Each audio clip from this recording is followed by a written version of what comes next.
Hey there, this is Chris, CE.Simgof. I'm here to start you off on some advanced work in Blender for modeling anything from, this is going to focus on bunkers, but some of these techniques could be used for green refining or any kind of terrain work you want to do in Blender. But we're going to focus on bunkers. And I would say this is my main workflow for Inkscape. It all starts with Inkscape, as everyone knows. And what you're looking at is a sand trap, and I always do an outset of a custom shape around every bunker. This is not the automatically generated blend. This is in Inkscape.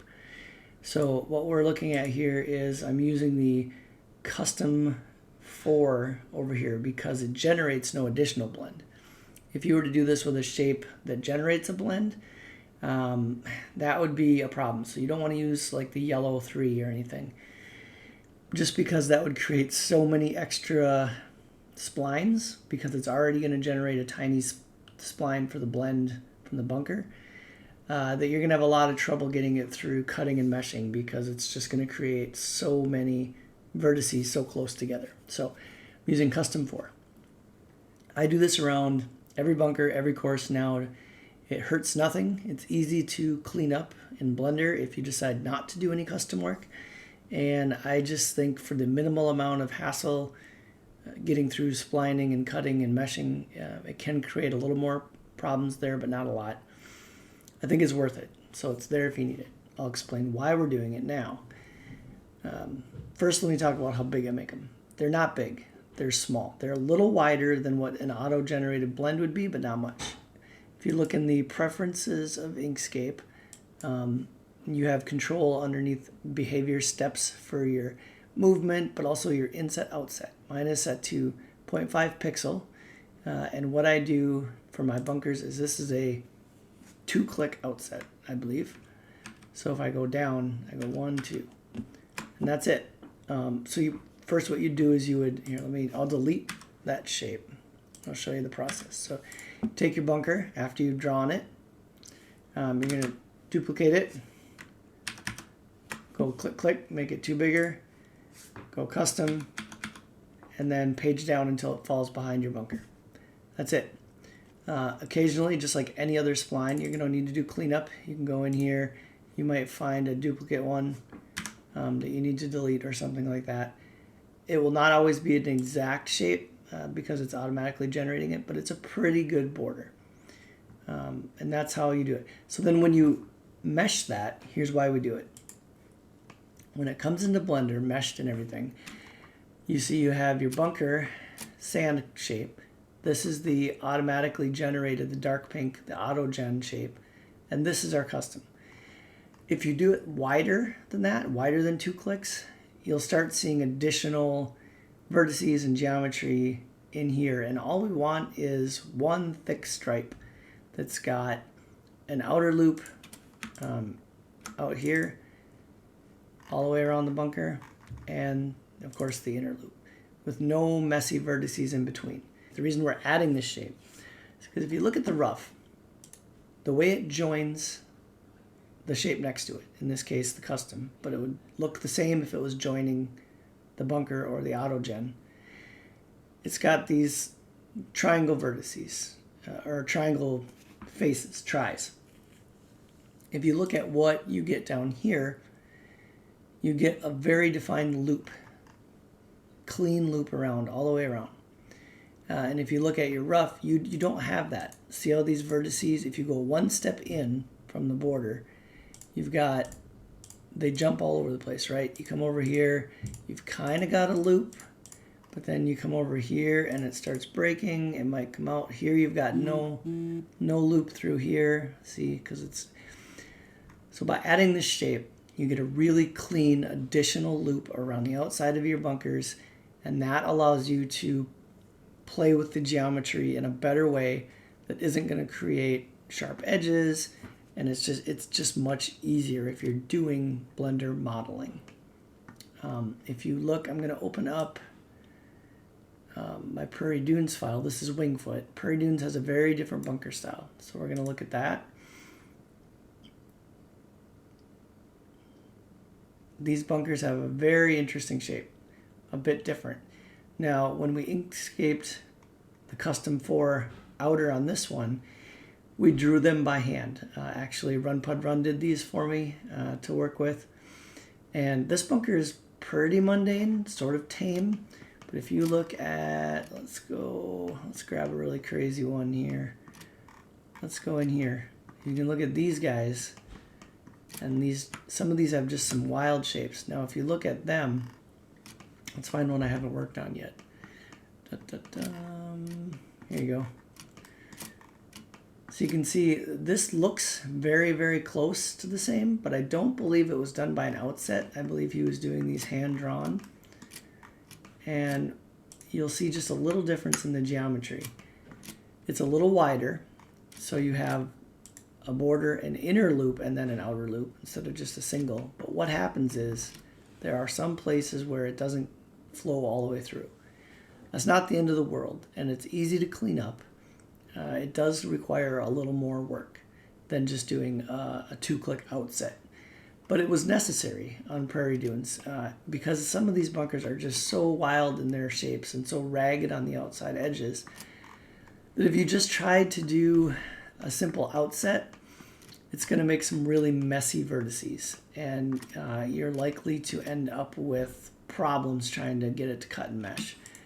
So, for instance, if you look at this one, you can see instead of this shape following this perfectly in and out there, instead of it going like this, it kind of comes clean across. And yep, so look at the inner loops on this. Not as clean, but that's not a big deal. Again, we'll fix it. And the big important part is having this clean outer loop connecting with the shape next to it. It's rough. And this is a bonus to have a second loop in here. And we can connect these so it continues through. So 2 ways kind of to go about it, but just a small 2-click outset in Inkscape is what helps create these and will give us the better geometry that we need to model.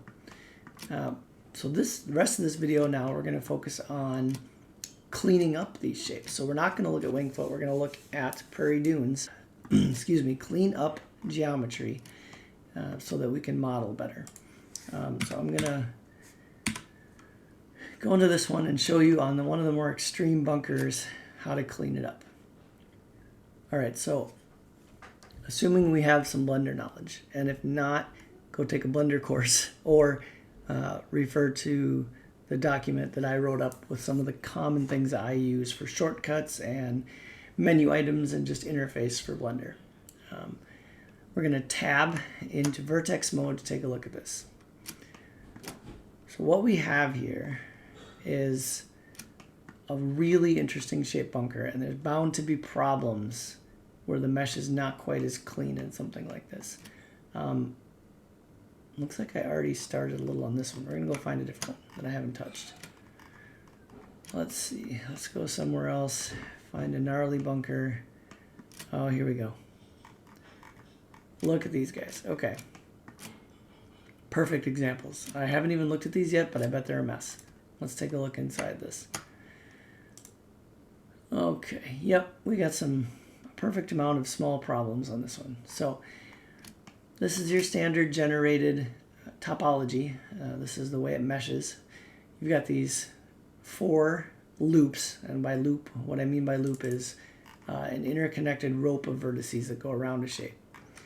But because there are such extreme corners and tight areas, it didn't mesh it exactly right. And it will make 0 difference if you're just doing straight Unity terrain using the OPCD tools to make some lips and just going with it. But it's going to make it much harder to do custom work. Here's our problem. See how instead of all of these radiating to a center point, it got so tight that they just decided to make edges between the vertices across. So the first step is cleaning up anywhere we see that. I'm going to go to edge mode. You can use any selection you want. We're going to select all of these and do right click dissolve, and that makes them go away. Didn't delete the face, just made the edges go away. But now we have to add edges back. We're going to do them the way we want. 1 vertex, 2 vertex, J for join. Okay, so I like doing this with the circle select because you can just go, I'm going to zoom in, you just go grab without having to let go.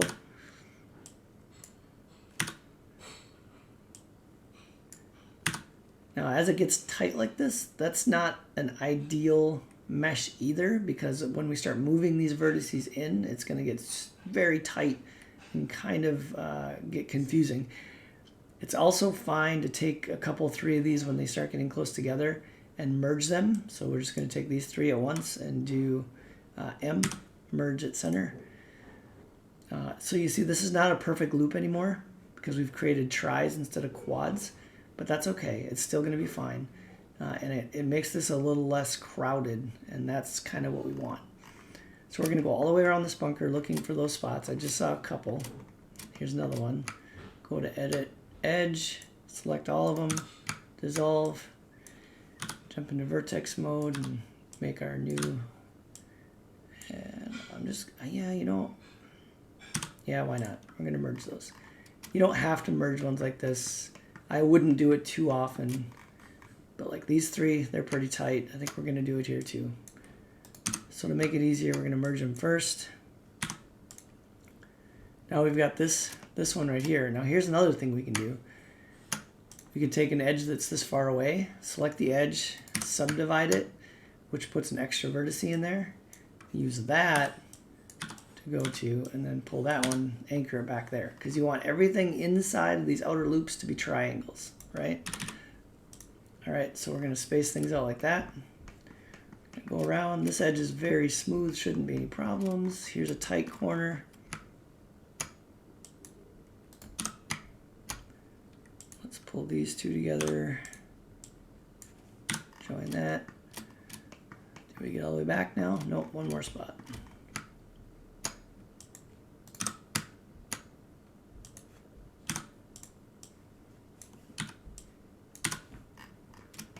Is that everything? Yep, because there's where we started. Okay, so our bunker mesh is good. Blend should always be okay. They're always just 2 with straight quads, 4-sided faces. Rarely see a problem there. I don't know if I ever have. But now let's look at a slightly different problem with our outer part.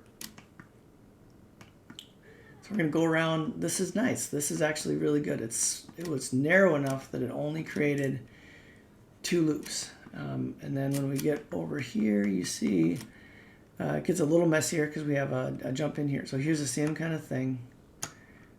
And this is going to be judgment call type stuff. Oops. So there's a problem. If you have it too tight like that and you dissolve, sometimes you'll see the face broke. So you can't just do a dissolve there.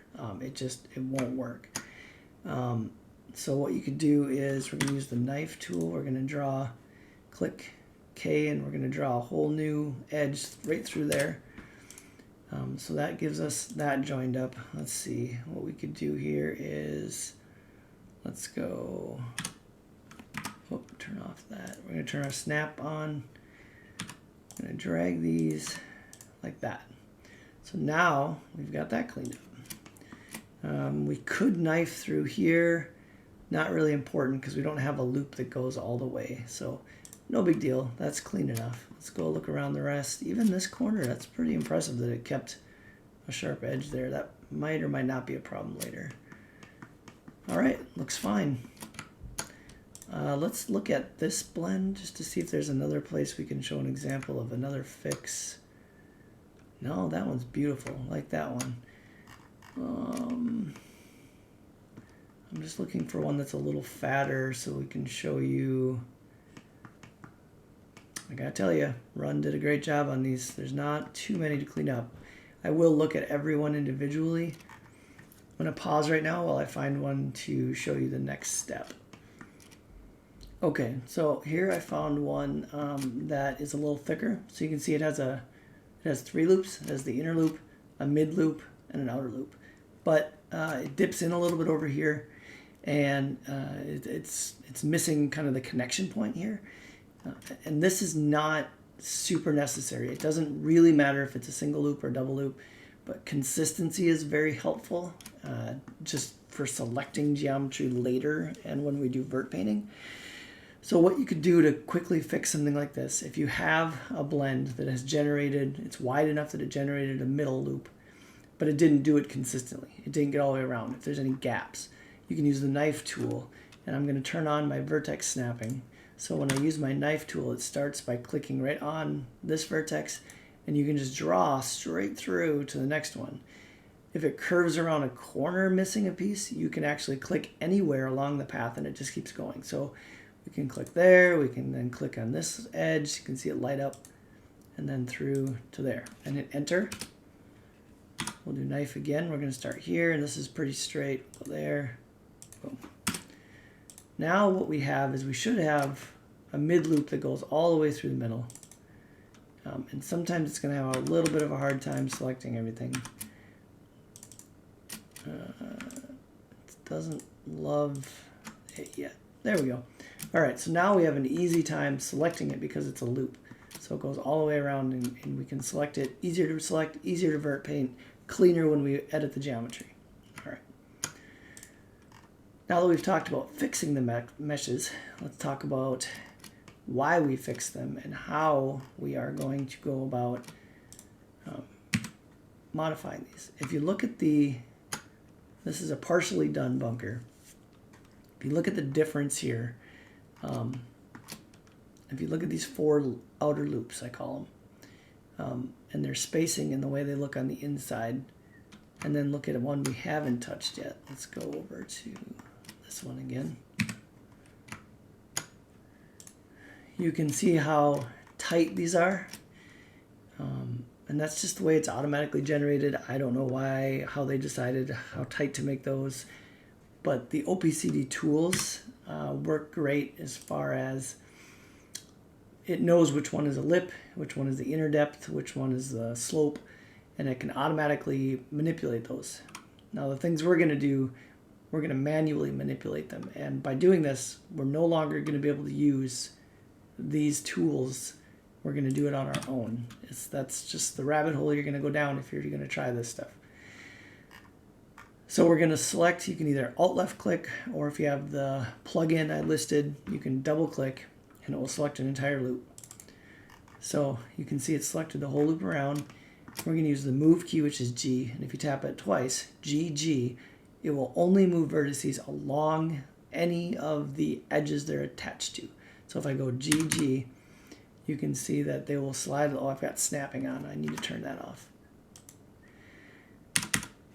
You can see they'll slide. So what I like to do is give them a little more space. So I'm going to move these in a bit. Not too much. I don't want to squish them, but move them in a bit and then continue. Kind of spacing them out.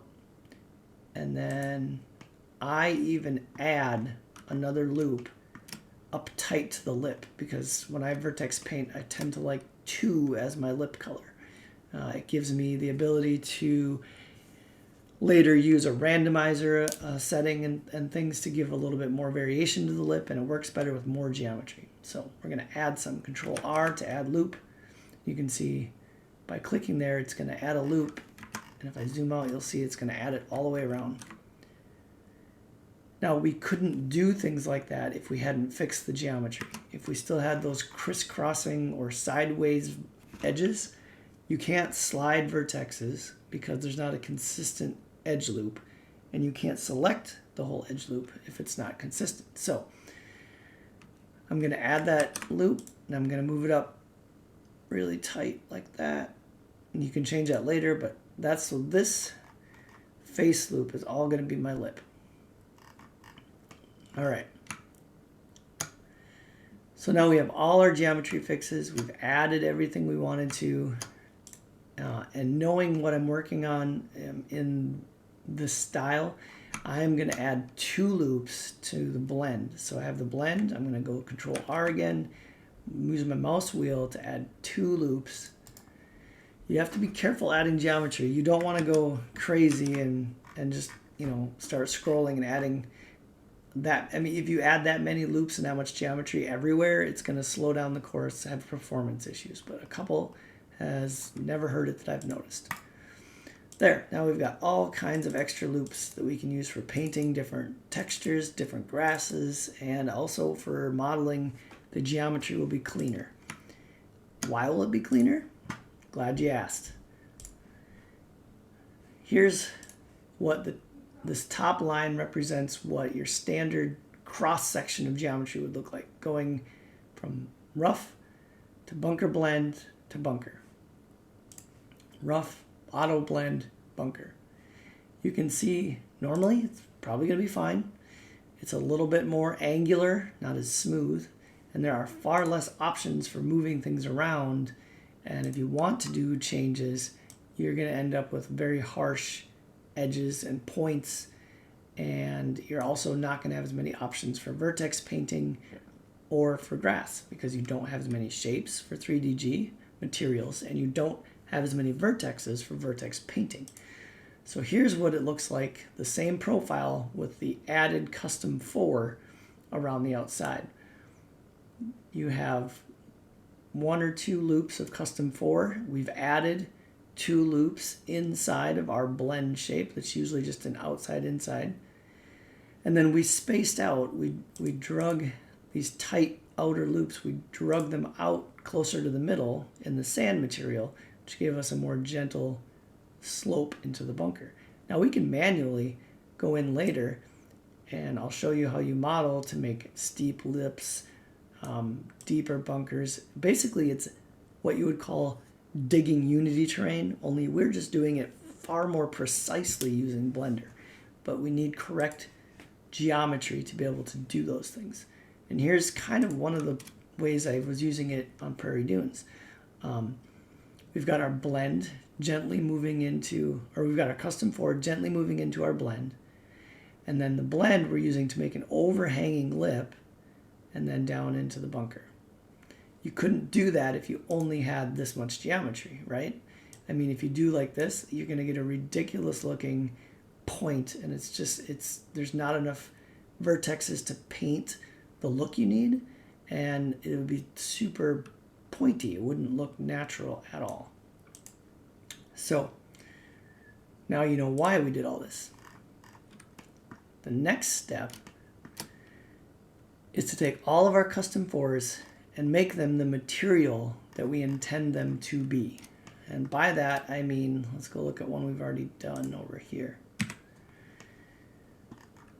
None of these splines that we took all this time to draw in Inkscape, none of them are locked into the material that we assign them.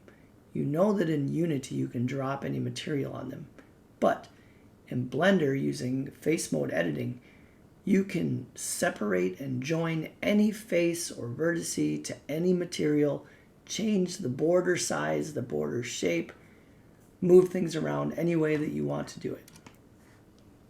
So if you look at one that I've already completed, none of this shape looks anything like what you saw or what you drew in Inkscape.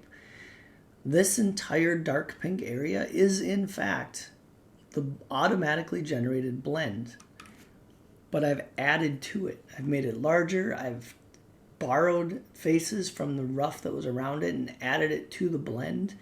I've made the blend come out farther to join the kind of prairie grass area over here. And the reason I've done all that is because I want the transition from this bunker to the rough and to the fescue to be not very clean. I want it to be really messy. So if you look, this is the bunker we're looking at. And you can kind of see here all of this dry, dead, sandy rough. That's all the automatic blend shape just added to and adjusted. And you can see over here how it joins into, let's see here, whoops. You can see over here how it fades up and into both shapes, blends in here. Let's remove the grass so you can look at texturing.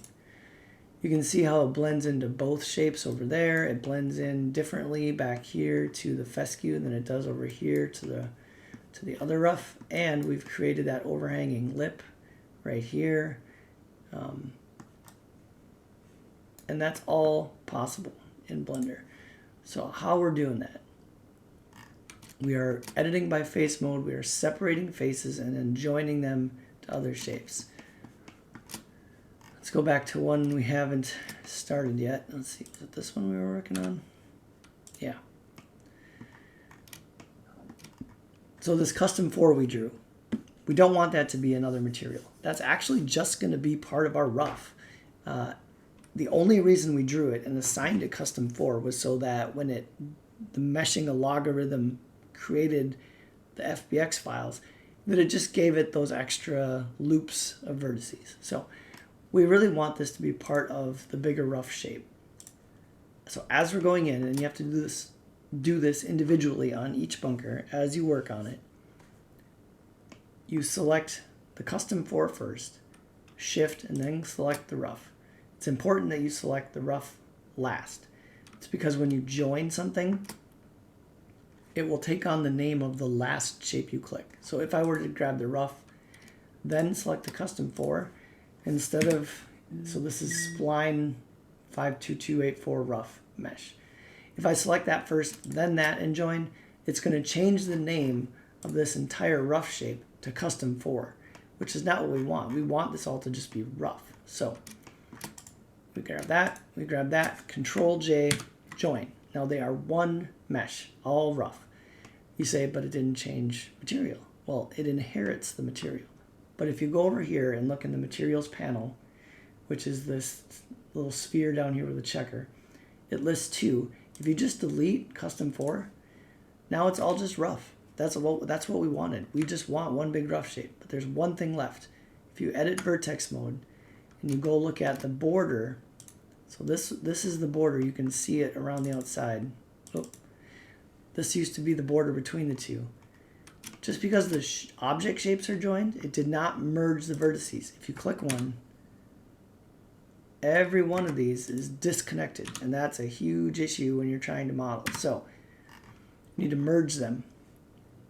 There's an auto merge function, which is selected, but that only works when you drag one on top of another. So if these were apart and I were to move this and snap it to that one, watch, snap, click, they automatically merge. So now if I were to try and move this, they're merged.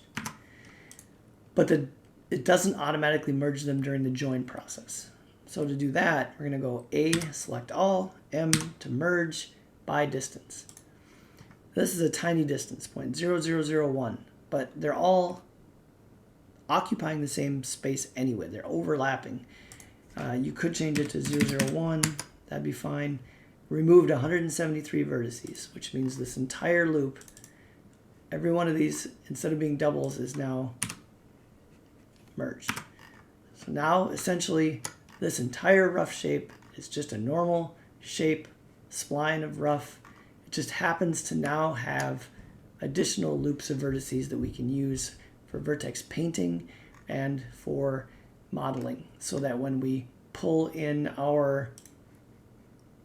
when we start dropping our bunkers down or creating lips or creating overhangs, we have more vertices in here to play with to create a smoother transition and more abilities to model, as opposed to these sharp harsh edges where we don't have much to play with.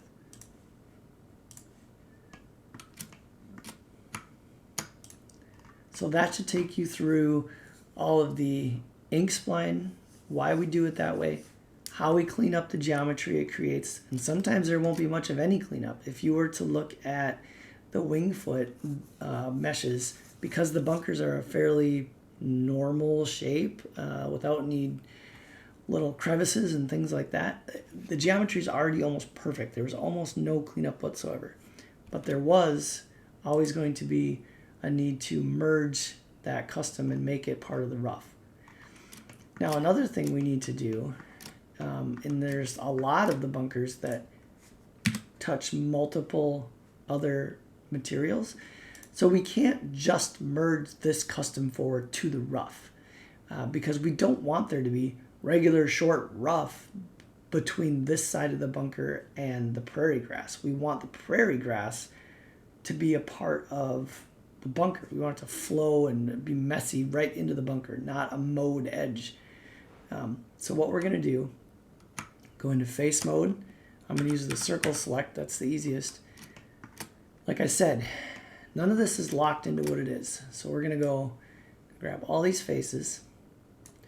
And this is where it becomes a little bit of your choice. How do you want to do this? These don't match up perfectly. And I bet no one's going to really notice this. You can get really technical with it if you want. What we're going to do is we're going to separate these faces. So P key to separate selection. Then we're going to go back to object mode. Now we have two different custom foreshapes. So we're going to take this one and join it with our rough and merge our vertices. Take this one and merge it with our prairie grass and merge vertices. Now remember, we have to go in here and we're going to delete the inherited custom for material. Same on this one.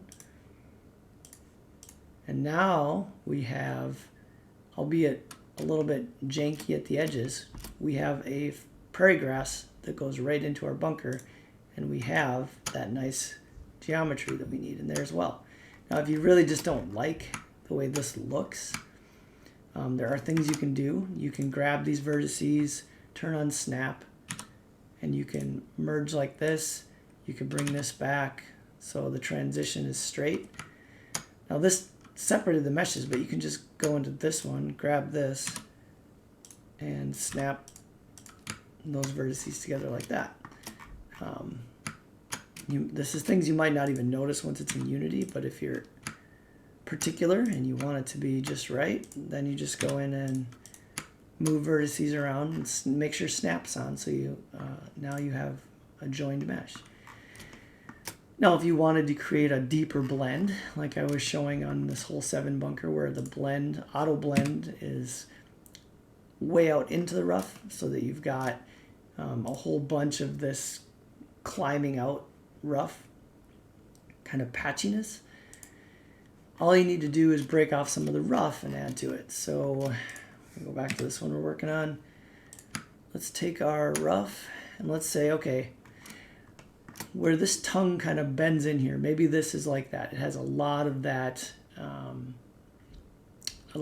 patchy rough kind of. It's not healthy, thick rough all the way up to there. So let's go in here and we're going to, oh, here's an opportunity to clean up this mesh.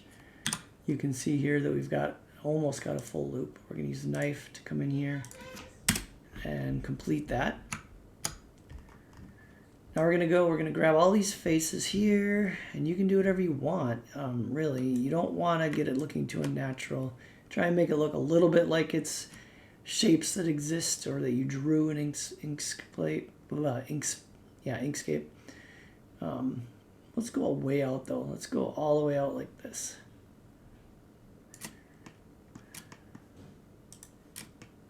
So we're going to P separate selection, back to object mode.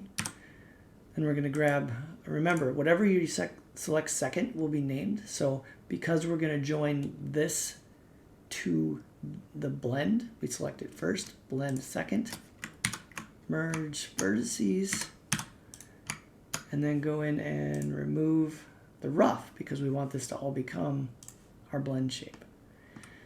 So now when we vertex paint, we can go in and we can draw the lip of the bunker way out to here if we wanted. We can scatter some dry patchy rough up in here.